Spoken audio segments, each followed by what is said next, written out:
স্থিতিশীলতার কারণে আমরা গিয়েছিলাম, ভেবেছিলাম যে সবাই মিলে যে বাংলাদেশ গঠন করার অঙ্গীকার, দুই মূল দল আমাদের 11 দলীয় জোট এবং ক্ষমতাসীন সরকার দিয়েছিলেন, সেটাকে আমরা একসাথে নতুন বাংলাদেশ গড়ব।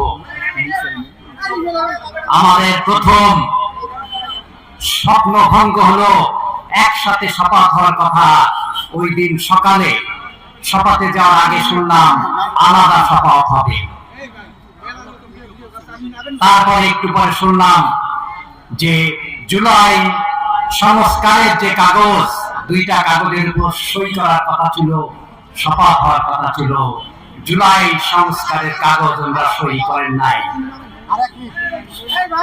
তখন বললেন, অনেকেই বললেন সময় আছে, আমরা একটা আলোচনা করি, 30 দিনের মধ্যে করলে হবে। 30 দিনের মধ্যেও কিন্তু সই করা হলো না। এখন আর ওইটার কোনো আইনগত কোনো ভিত্তি আর নাই। তারপরে 70% জনগণ গণভোটের পক্ষে রায় দিলেন। সেই গণভোটেরও কিন্তু বাস্তবায়নের কাজ আমরা দেখতে পাচ্ছি।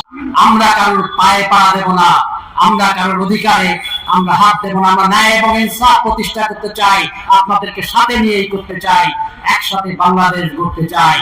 কিন্তু আমাদের উপর যদি আক্রমণ আসে, দুনিয়ার কোন আইনে নিজেকে রক্ষা করার জন্য তাতে যদি কেউ আহত নিহত হন, সেটা দায় দায়িত্ব কোন দুনিয়ার আইনে কিন্তু আমাদের উপর পড়বে না।